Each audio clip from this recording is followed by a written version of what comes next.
Good day, everyone. This is podcast 9, and today we're going to be touching upon the topic of homeless folks. Um, Today is an episode I've been thinking about for quite some time, not because it's polished, not because it's perfect, but because it's a real issue. I've always believed that if you want to understand a community, you don't start with headlines or theories or political talking points. You start with people, real stories, real lives. And today you're going to hear from someone. I chose to speak with this person at random, and they consented, gave me full permission to record the conversation and to use it in this podcast.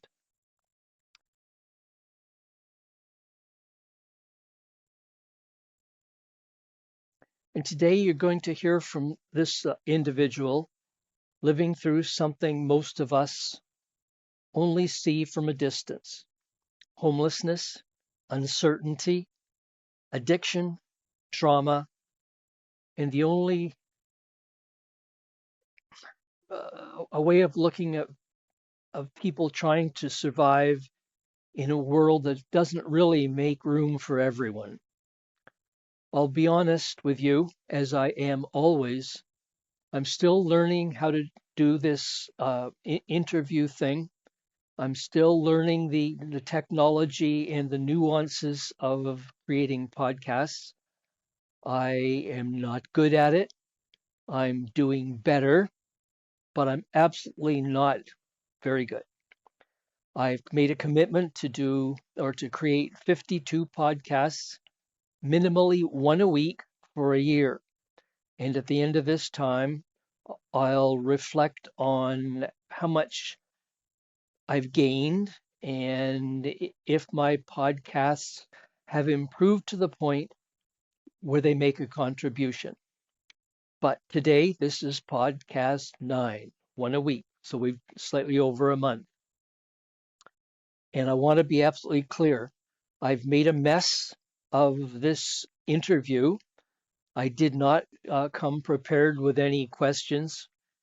I wanted to be absolutely as polite and respectful to the young man I was interviewing, because when it all boils down, so many of us are on the edge of being homeless, living paycheck to paycheck, that being rude and disrespectful, it just makes no sense.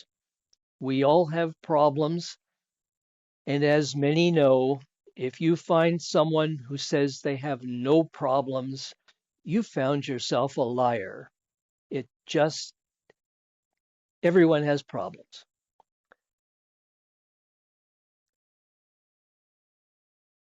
So I've tried to include the humanity, the vulnerability, and reminder that every person you walk past on the street has a story.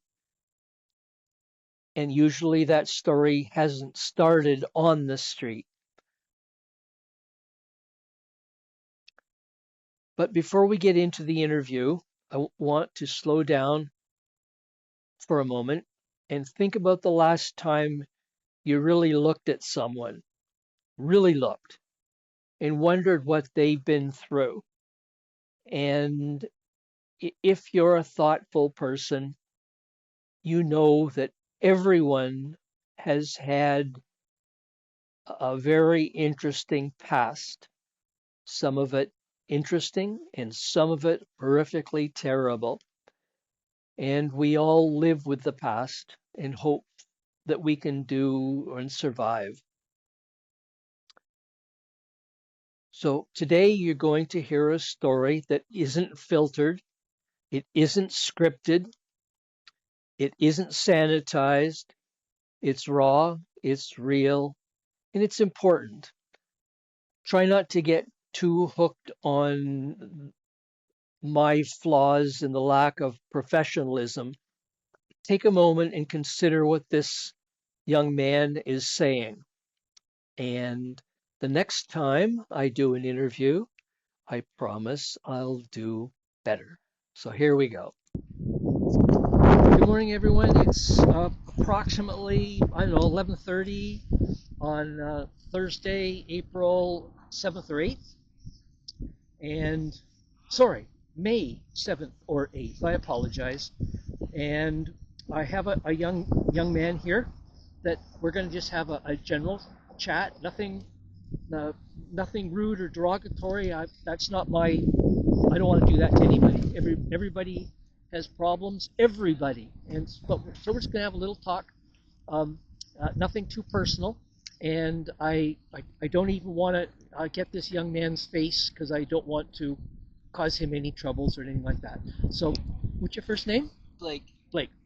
So would you just look away? And I'm going to ask you just a couple of questions. Blake, the young man's name is Blake.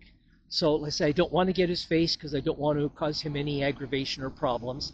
So I'm going to ask Blake, is it okay if we make this little interview? Yeah. That's okay? Yeah. Okay, and you understand Yeah. that I'm absolutely new to this podcasting activity, and I'm not going to ask you anything. I don't have a list of questions, so I'm not going to ask you anything harsh. I'm not going to be ask anything that make you feel awkward. We all have problems, and and so is that okay? Of course. Yeah, Okay, shoot. okay. So um, so okay, so let's start. May I ask how old you are? Just turned 30. I'm looking away, so we're good. So the young man, Blake, is 30. How long are you homeless? Uh, I was for about 8 years, and then past 3 years, I've actually been blessed to have a place. Okay. But I'm still hanging out with my old friends on the streets that are homeless, trying to make their lives better.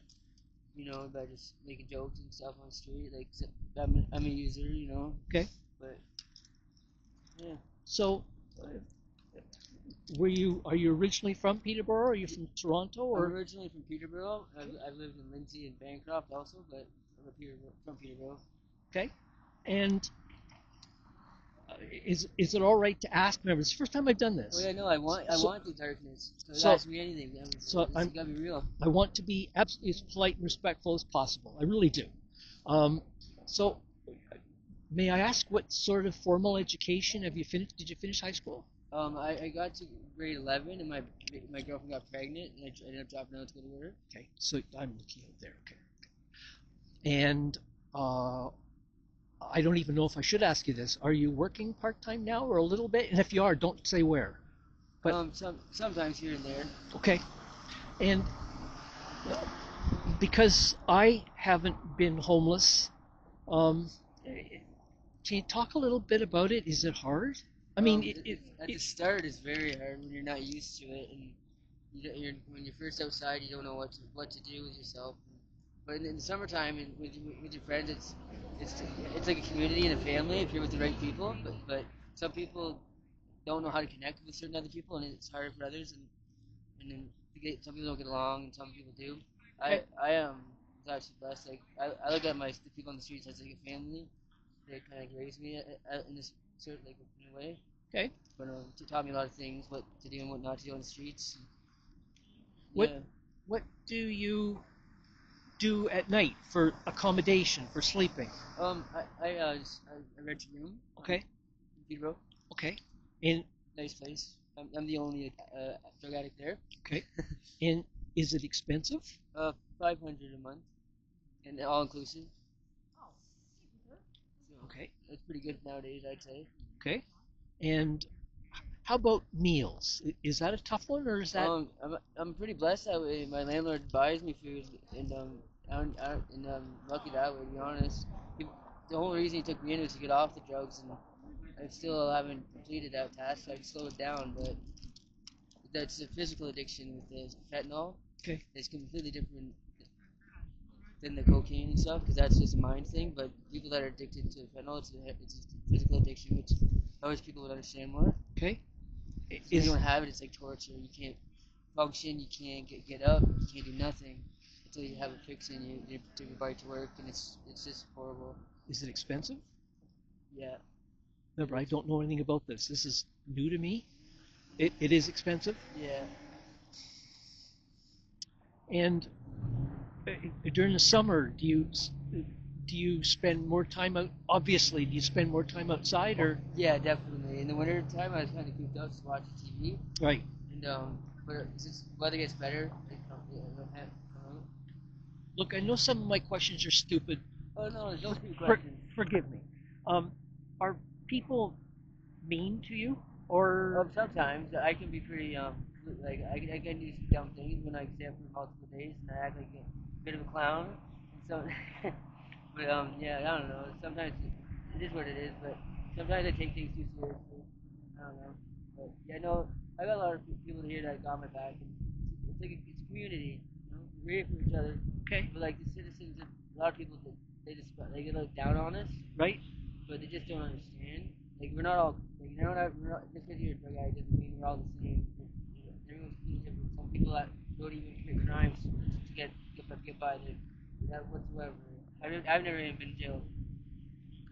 Do again? I guess this is okay to ask. Do the police give you a hard time, or? Oh no, they actually like me. I just joke around with them like as like a human being. I see them, I make them laugh. I pretend to run away when I see them for a joke. It just makes try to make people laugh and stuff. I just yeah, just stuff that no one else does. So do you have a family in Peterborough? I do, yeah, I do, but I don't see them. My mom, my mom, her husband doesn't let her see me, Okay. and then I guess I don't know, it's pretty messed up, but Any brothers or sisters? uh, I got half siblings. I don't see it. The only family member I see is my dad sometimes. Okay. Yeah. Do they help you a little bit, or not too much, or sometimes? He can. He's I've history of music kind of. My father goes to the past, Okay. same darkness, but we help each other. You know, he's late. Do you have any thoughts of going back and finishing grade 12? Um, Not really. I just want to get my kid back in my life and get a real good job. Maybe that might entail me going back to school, but main thing is just being back to the person I was. Are you making progress towards that end? Even I'd a like little? a little bit, yeah. Some days not. Some days I'll be clean, and some days I'll go to Pender for 10 days. It's hard. I don't know. It's all up in your it's all up in your head. It's a battle. Can, You got no one else to. can you beat it? I want to say yeah, but I haven't yet. Uh, just make a guess. I don't expect you actually know, but make a guess. In terms of percentages, how many guys and girls, like, if there's 100 people that are homeless or having problems, is it 50-50 or is it For like boys and girls? Or, Yeah, just make a guess. it's like 50-50, I just guess. Or maybe more girls, actually. Maybe a couple, 3 to 1 is what I was told. I don't know if that's accurate. I think 2 girls every one for a guy. Okay. So there's lots of young ladies that are having problems as well. Oh, yeah. Yeah, it's harder for some people, especially with the when they got mental problems going on. They have no people to get them off the street. They're never going to get off the street, sadly. Like it is what it is. Right. And like back in the day, they used to have mental patients locked up, but then this new law came out and put them all in the street. That's why you see a lot of people screaming all the time, just doing what they do. Right. But I think that's kind of wrong in a way. I don't know. I don't know. I don't know. Do you have a bicycle? Yeah. And is it okay Yeah. to get around? Yeah. You just gotta make sure you lock it up. Yeah, it'll disappear. Well, Yeah. that's for anybody, right? Most bikes, it's a city bike. Everyone says that's my bike, and everyone's rode it. I got you. So, give me just a general idea. You hope to get your son back? My daughter. Daughter, sorry. Yeah, one day, hopefully. I know it's not anytime soon, but when she's older, She's only 12 right now, so She's but 12 years old. yeah, Time passes, doesn't yeah, it? time goes really quick. Do you have? We all do. Do you have thoughts for the future? What do you kind of, except for getting your daughter back? I like to dream about the future, but sometimes it's just like a dream. Now it's tough. I don't know. There's so many steps to get to that point, and I wish I could just jump ahead. Right. Because it's easier said than done. Because you got, I don't know. So, uh, does the city of Peterborough help you? Um, Do they? they help out a lot of people, yeah. Like for food and stuff. Like we're actually really blessed to be in Canada. Like I don't even complete mine. We're so lucky even to be homeless on the streets. Like there's foreign countries. We have no idea what freaking darkness is. Like in those countries, they have no food. They're getting raped. They're getting killed. There's war. They're about fleeing from war. Like we're in Canada. Like it's nothing compared to. So we gotta just look at the good side of it. The right side. We have um, you can do whatever you want. Like if you want to. If you have health problems beyond addiction, is there somewhere in town that will help you? Like if you cut yourself, or if you get the flu or something like that, Yeah, the Peterborough Clinic Hospital. they'll help you. Yeah. Okay. And do you spend? We're sort of out by the Peterborough harbor, Delcray Park. right? Yeah. Do you spend much time down on Lansdowne? Uh, mo- Mostly in tent cities. Where's that? That's where the tracks are. Okay. Yeah, it's where all the tents are and where all the action is. And you see it all. Like when you go interview them down there, you'll see some wild stuff. But it's raw footage. It's real. How far? I've never been there. Where is it? It's right beside Timmy's train tracks near Tim Hortons right here. Right. You can see them all. And police are always there. Paramedics are always there. People are always shopping. It's just a shit show. Excuse my language. Oh, and other tents there all winter? Yeah, even in the wintertime, yeah. I don't even know how they do it. I couldn't do that. They get heaters. Right. Some people don't even have heaters. Are the tents starting to come back now that the weather's warming up a bit? Uh, yeah, for now, but and then sometimes they just show up and take it down when they want it, so it's kind of messed up in the city's part. But Who does that? the city, The city does? yeah, sometimes they give you a warning, and sometimes they don't. Okay. I don't really know. What do they do when they take the tents down? Bulldoze it. Oh, they bulldoze it. Yeah. They don't give them to you? No. No. You have to. They give you time to clear it out, or everything's gone. Which whatever. It's the city property, but I don't know. Oh, Yeah. so it's behind the Tim Hortons up here on George? Yeah. Oh, never been there. I can show you if you want. Interesting. So, what else should I ask? Like I say, I've never done this before. Whatever you truly want to ask, I'll answer anything you want to change the answer. Whatever you want. I can't think of what else I should ask. Um, Or like politics or anything like that. Can I ask you questions? sure. Are you liberal or conservative? I'm kind of neutral myself. Neutral? I don't vote party. I vote policy. Yeah, yeah. So, do you vote? I don't vote, but Are you eligible to vote? Yeah, I am eligible to vote. I feel like this is stupid to say that I feel like my vote doesn't even count or matter. But that's the stupidest thing to say because but like I do have my own thoughts, and I think the liberals are destroying this country. Even though, and honestly, people on welfare they want the free tax and stuff, but if you truly care about the future and for your kids and stuff, you want the fucking taxpayers to be able to run this country properly. And people think Donald Trump's bad. And, no, CNN, it's all fake news. He's actually, if you pay attention to what he does, it's all making his country good. If you, attacking the drugs supply, um, um, going for Canada for taxing our prices up because we weren't doing what he wanted to. Because Canada is actually corrupt for a lot of organization crimes. Like we just had the biggest bust in Vancouver for a fentanyl operation. by a bunch of Chinese people, biggest in the world. I didn't even know that until I found out about a month ago. You bring up a point. Are there a mix of nationalities of people who are homeless? Honestly, that's a good question. It's mostly just white people in broken homes. Gotcha. And yeah, it's crazy. Like yeah, it's straight up just white people that are homeless. What's it like?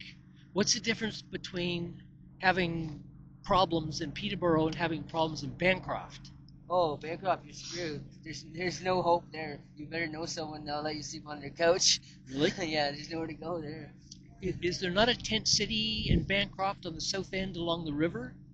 There could be now, maybe. I'm not sure, but when I was there was nothing like that. I, but So, so it's better being. Have you thought of going to Toronto? oh yeah, Toronto's nuts. But no, I'd like to go to Toronto for like good things, but not for what I'm into. you know, I wouldn't last probably a week. Like, just not safe? What? Oh God, no. Definitely not safe there. No, it's not safe anywhere, but compared to here, definitely not. Is it sort of safe here? Um, if you know what you're doing, I don't know. What is safe? Like I don't know. I feel safe, but that's because like I got people around me looking out for me. Okay. And silly questions. If I do this again, I'm going to make a list of questions. But what do you do for laundry? Oh, I don't wash clothes or bathe. No, I'm just joking. I like doing. It's a joke. I gotta wash and dry at home. Okay. Okay. No, I'm blessed that way. no, I feel bad for the people that don't because I see them pushing all their clothes like to the laundromat. Like, oh, that'd be a nightmare, especially in the wintertime. is there any place in Peterborough that you try to avoid? Um, no, not really. Nothing No, specific. no. If you need a coffee or something, will Tim's or anyone give you a coffee? No, but I'm smart enough to just figure something out. Okay. But some people like if I'm shortchanged, the person behind me they'll usually help me. Okay. But like the people that work there don't give me free stuff. They're not allowed to, which is understandable. I don't like free handouts. It's Okay. embarrassing, but I'll take them though. Of course, of course. And and are you looking for work right now, or Um, yes and no? I'm not reliable. I'm being honest with you because my addiction. So I'll be sick sometimes and I can't. I know I'm not reliable, right? So can't make promises that I'm not gonna be there. If I don't know how my head's gonna be. So I made that mistake before. But and if I get clean, then yeah, I'd get a legal job. But there is ways to make money, just not legally. Okay, I understand. Um, so you know some of the people in town who are homeless. Yeah. Do some of them have a good education? Um. I, uh, um. Well, honestly, I just judge them by how they talk, their vocabulary, and yeah, my buddies, yeah, they're pretty smart. But I don't know, they probably just got their grade 10, Okay. but they're just born that way. I'm assuming most like I don't know anyone that's got any bachelor's degrees, Okay. but yeah, but everyone, some people they don't even mess up till they're in their 40s. Like my uncle, he used drugs till in his 40s, and then he passed away 20 years later. Oof. Yeah. So just speak in general terms.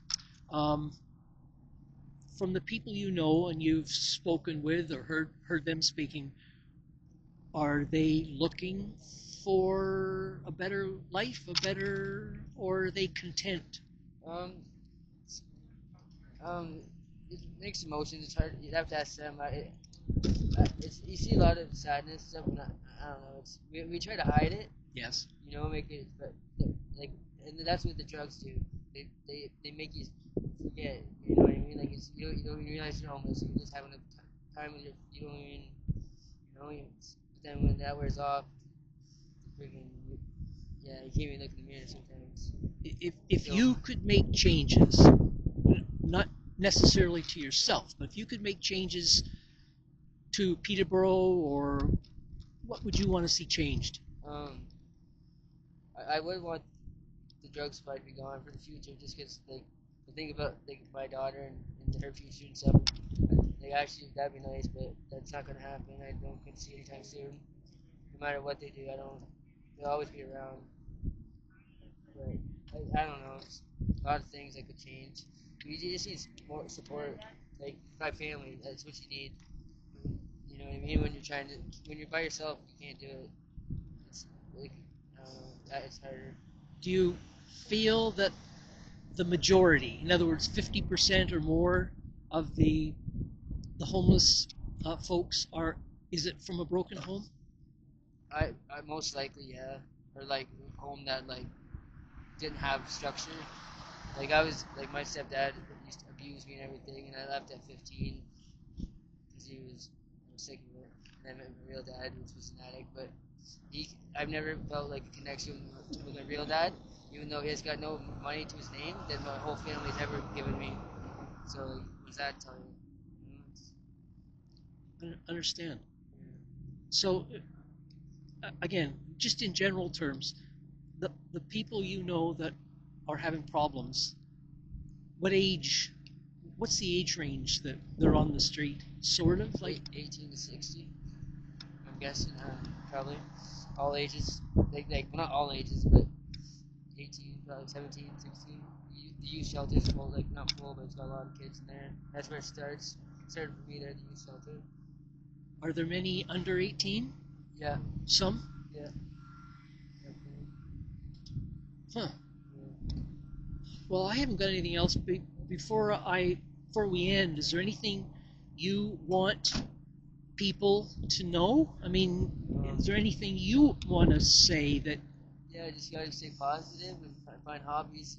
I like hip hop and rap music. That's what keeps me going. I like making art by myself. I just rap off the top of my head, keep it personal. I don't even share it. It helps me figure out my thoughts and everything. And it's hard to explain. It's like a diary, but not writing it down. It's just your thoughts as you're feeling it, and it helps me a lot with What, figuring out stuff. what would you say to people when they see you? What would you say? A little more compassion, or would you say, don't that I'm here. Don't look away. Is there any advice? I don't have many viewers. I'm building my Yeah, you podcast. gotta. Yeah, I'm building it.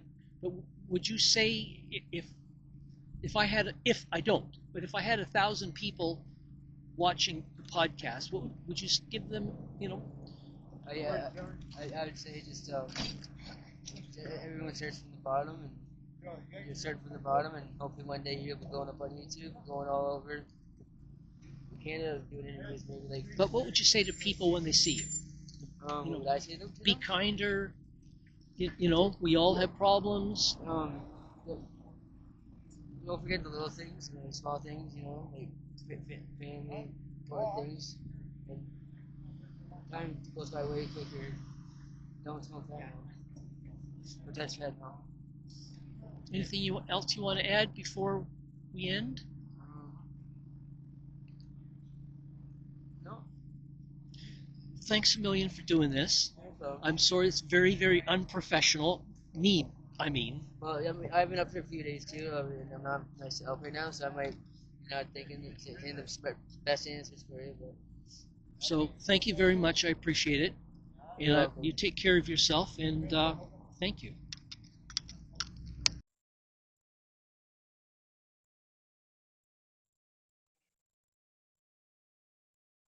Okay, let's continue. What have I got here? Just a second.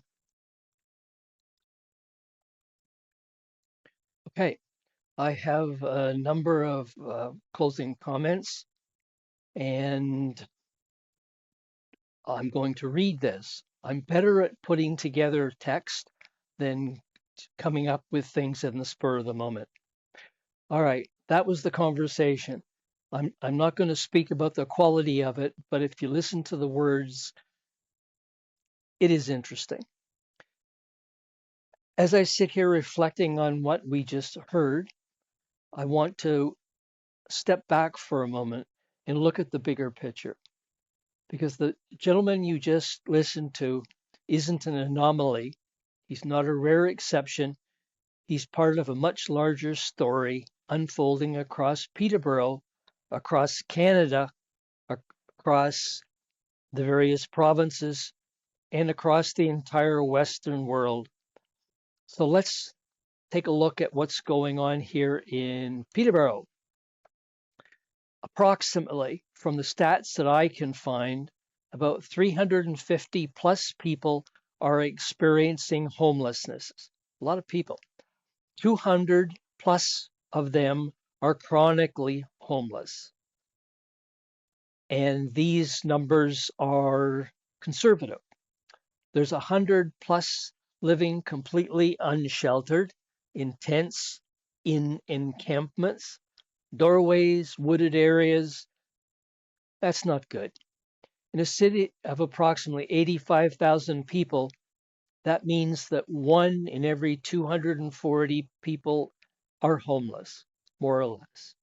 And that's just the people that the statistics were counting. It's probably much, much higher. Peterborough also has one of the highest overdose rates per capita in Ontario. Local health data shows 65 to 75% of the homeless individuals struggle with addiction.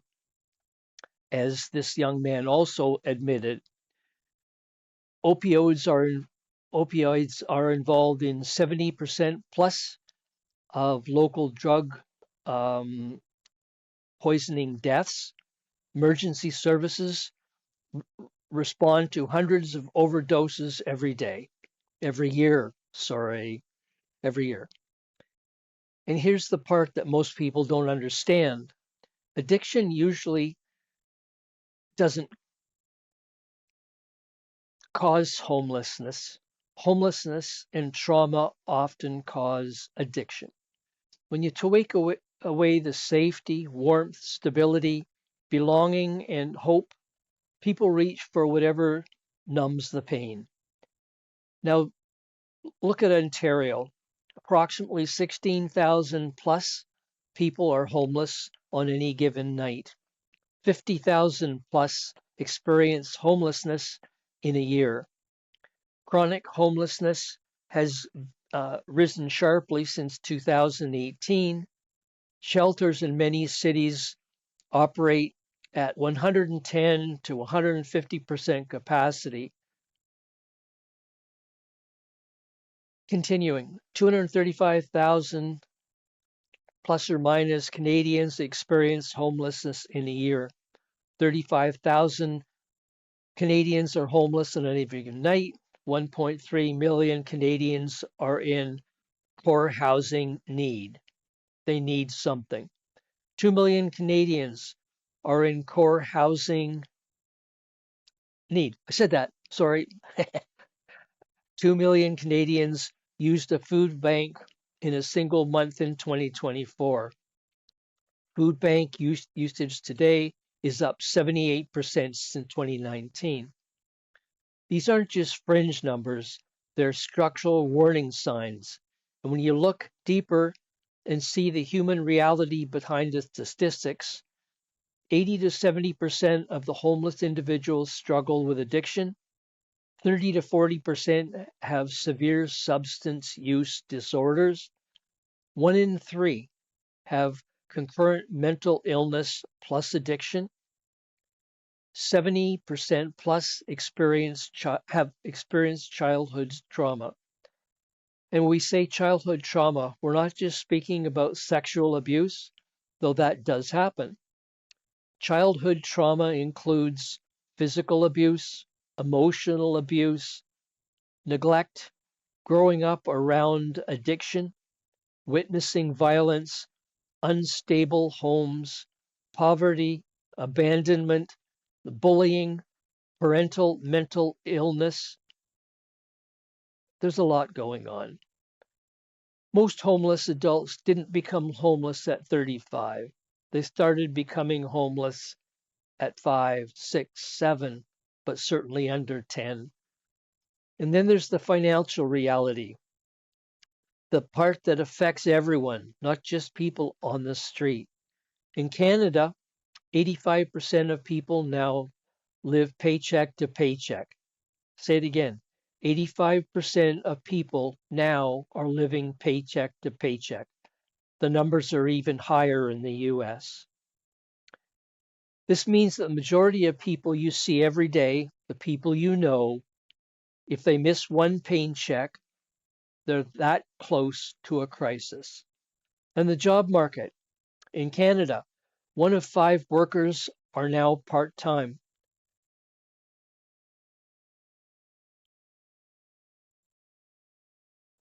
Temporary contracts have quadrupled since the early 2000s.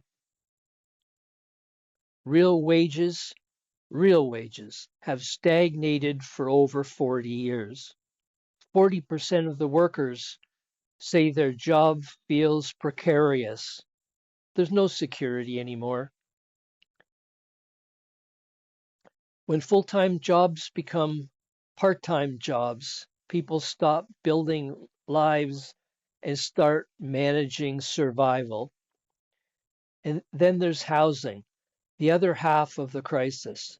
In Canada, home ownership rate is about 67%. Just over 40% of homeowners own their own home. Nearly 60% are still living and paying a mortgage. 35% of Canadians are renters. Think about that one. I have neighbors, in very general terms, that are in their 40s and 50s. They're renting. I've spoken to them. They haven't got 10% to put down on a $500,000 home. They haven't got 5% to put down on a $500,000 home. This is probably more indicative of the situation in Peterborough and other major cities than we think about. Let me continue on this one. In Toronto, approximately 52% are renters. In Vancouver, 55% are renters. In Montreal, 63% are renters. And in general terms, all renters are struggling.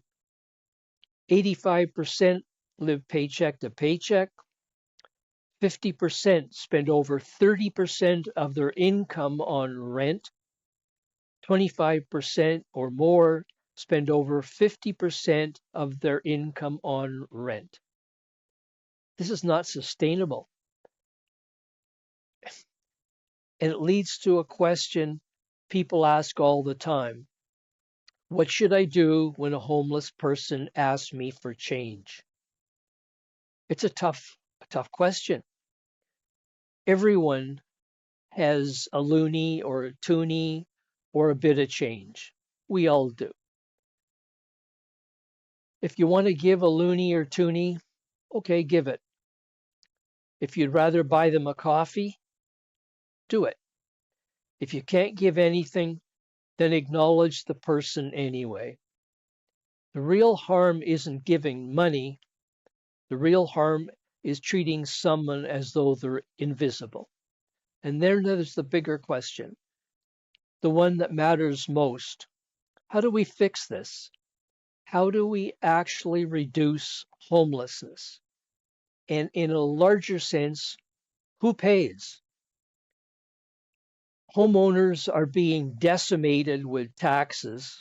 Taxes keep going up and up and up. Jobs or career jobs don't pay more. There's no security in the workplace. Everyone is struggling. So who's going to pay for helping the homeless with new residences and shared sort of accommodation? Who's going to pay? As most homeowners, we're all struggling. And if you find a person who says they have no problems, you find someone who's not being truthful. We all have problems.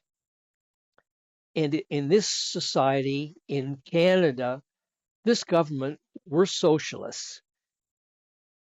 We give and give and give, and the government keeps giving more and more.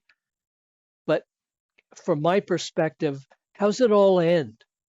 Somebody's got to pay the bills. In any case, we know how to fix this homeless situation.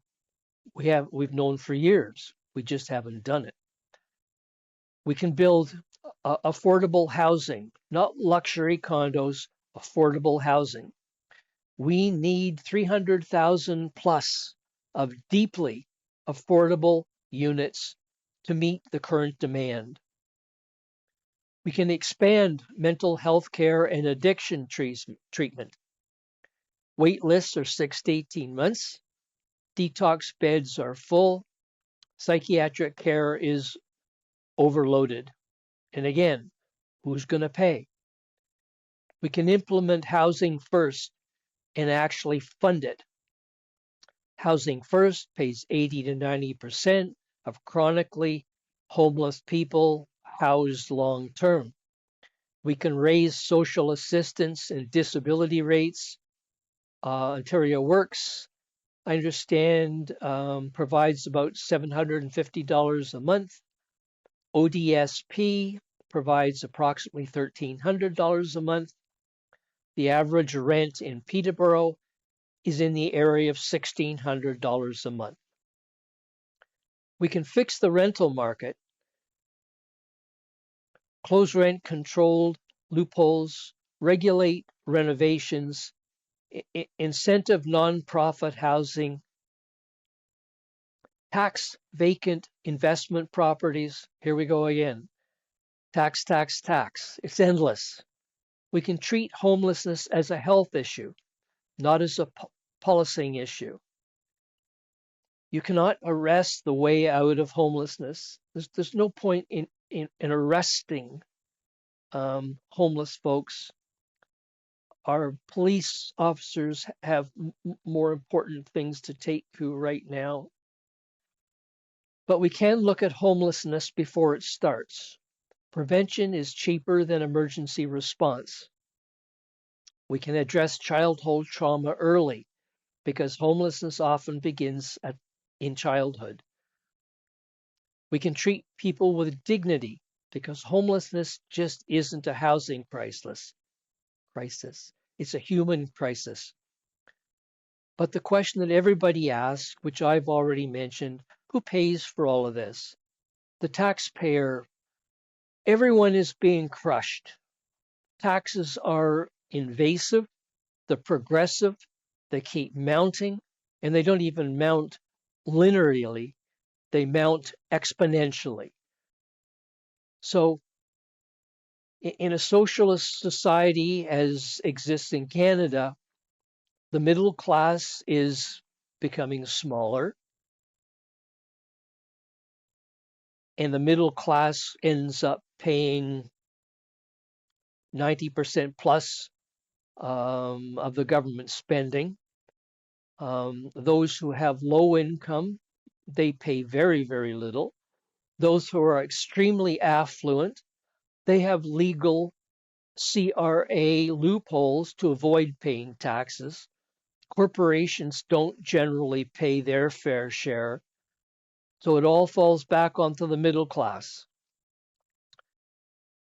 I won't mention the name, but there was a trillionaire from the US who made the statement, it's the most foolish thing in the world people do to purchase a home. He stated rent. You don't pay taxes, you don't pay upkeep, you don't pay repairs, you pay your tax or your rent, and that's it. It's over. He said, only a fool buys a home. Think about that. I grew up, and I believe most people in my generation expected home ownership was clearly a possibility. The next generation following, if people in their 40s and 50s can't afford 5% of a $500,000 home, then what's that say? I think it's self-explanatory. In any case, let me have a look here at some of my notes. I've made a note that every overdose call costs our society approximately $1,000 to $3,000. Every ER visit is $1,200 to $4,000. Every shelter night costs between $100 and $200. Every jail night costs $300 to $600. Multiply that by the thousands of people and 365 days a year. We're not choosing between paying and not paying. We're choosing between paying smart and paying stupid.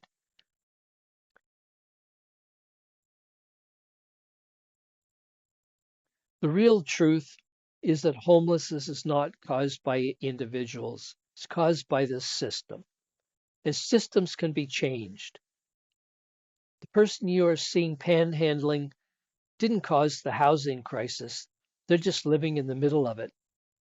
And if this episode made you think even a little bit, that was good. My contribution, as I say in all of my podcasts, is in question. I need to do much, much better. And I've committed to doing 52 podcasts, one a week for 1 year. And I will do my best to improve each time. And homelessness really is a difficult topic.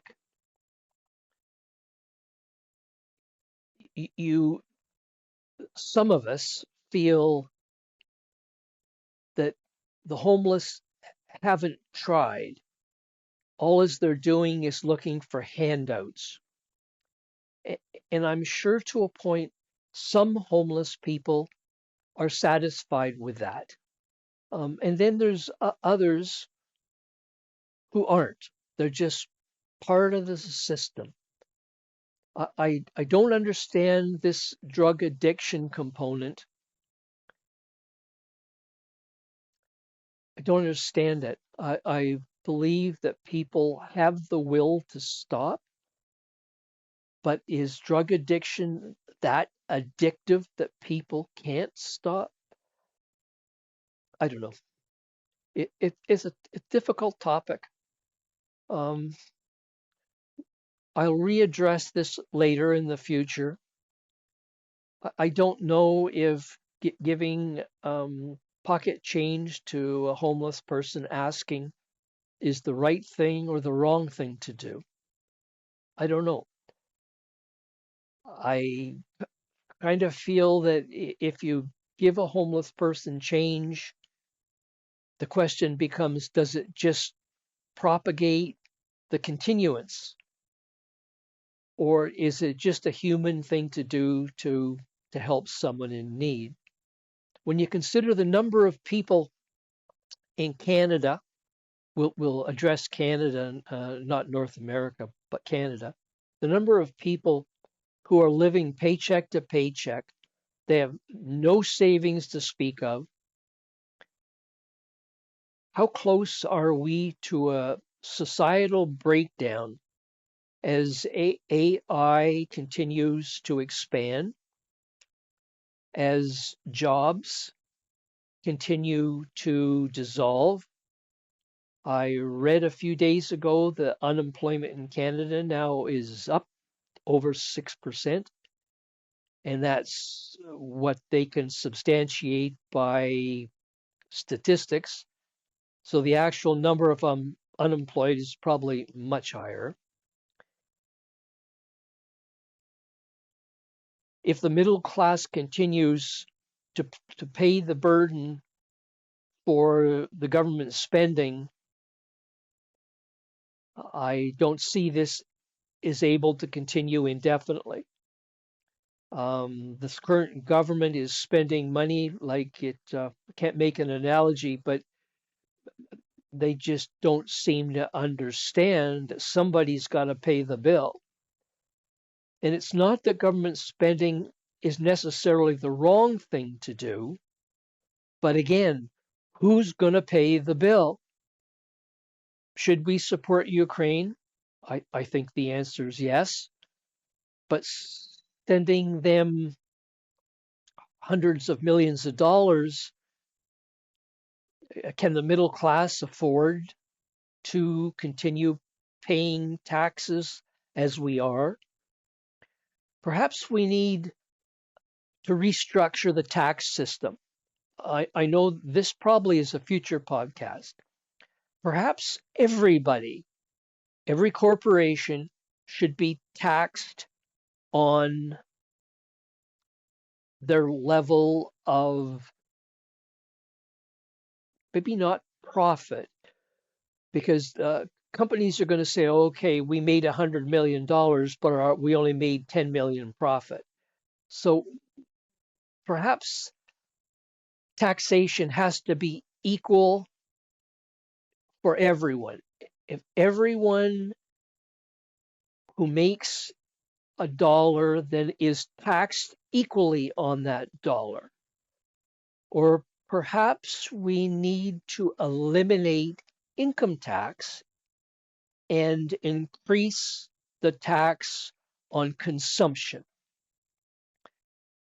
Everything you purchase, and I mean everything a company, a corporation, a business purchases, they pay, or we pay, a much larger tax, but there's no income tax at the end of the year. There's no loopholes. Everyone pays an equal consumption tax. That way, everybody contributes to the government income. And perhaps those corporations and individuals who place their financial assets overseas, they pay a greater tax because their goal is to avoid paying Canadian tax. We can't continue to have the middle class to support government. Everyone has to pay their fair share.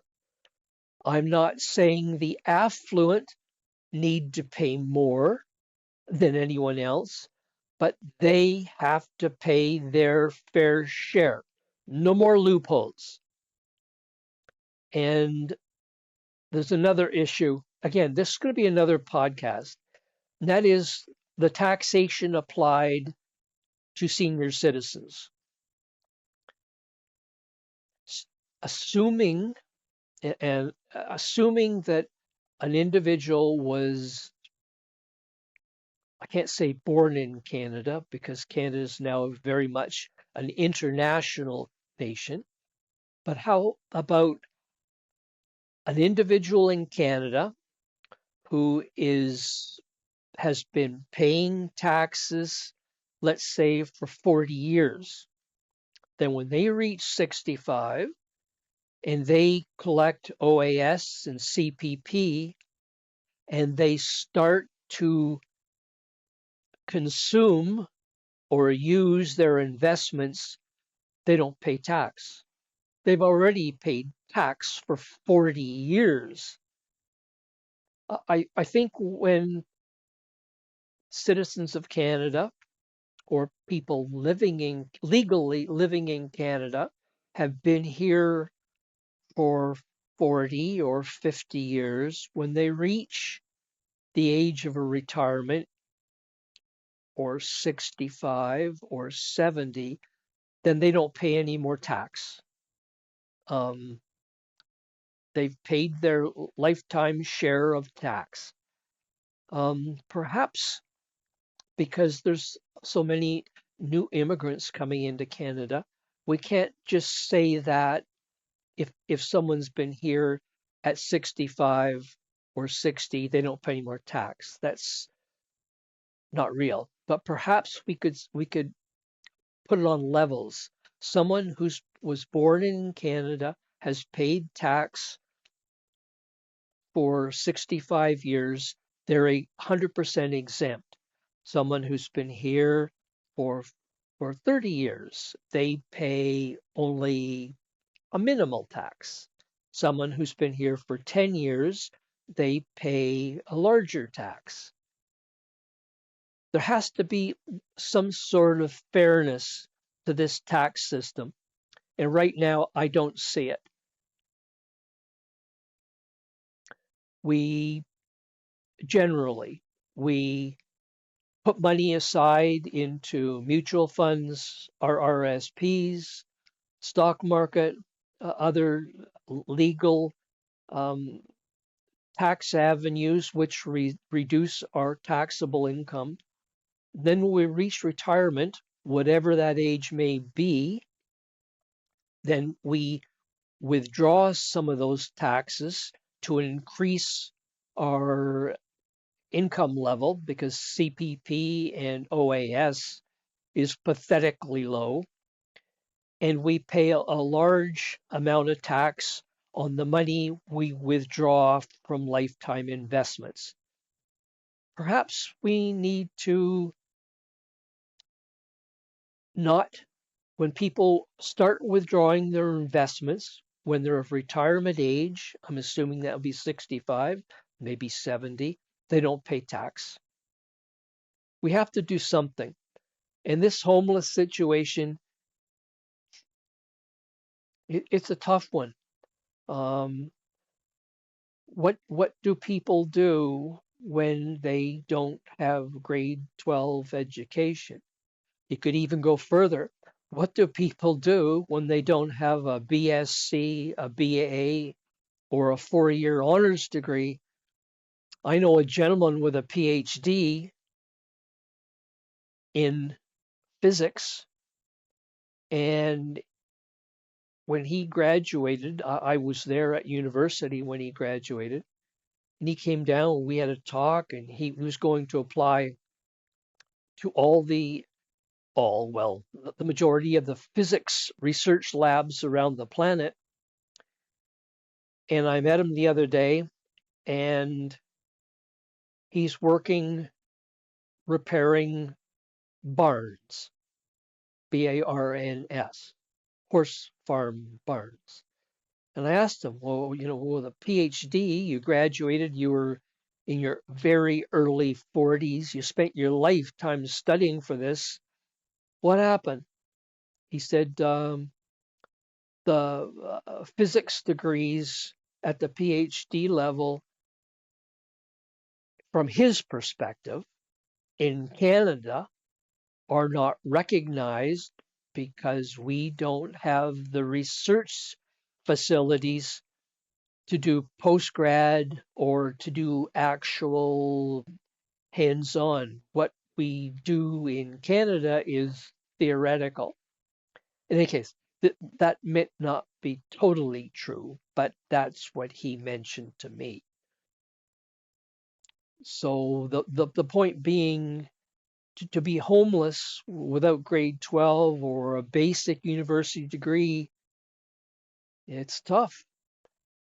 Who wants a homeless person? As the other young man in the video clip stated, he's unreliable. Who's going to hire him? And he said he had grade 10. I'm not sure if he completed grade 10. But a homeless person, they have to have a certain amount of skills. There's electricians, licensed plumbers, licensed tradespeople, and they're struggling. It's tough out there, and I don't have the answers, but I do feel deeply that taxation is excessive, that the middle class is being destroyed and decimated through excessive taxation. And perhaps a socialist government, as I've researched and read, as they say openly in the US, is unsustainable. In any case, if this podcast made you think even a little bit, then it was worthwhile. And if it didn't make you think, then I take full responsibility. Okay, that's enough. I'll try to do better next time. And absolutely, the issue of taxation will be a future podcast. And we will look at the decimation of the middle class, and we will look at socialism, mostly in terms of taxation. And if I'm able, we will speak about global current events. But right now, I'm having trouble finding anyone who's willing to make an interactive conversation.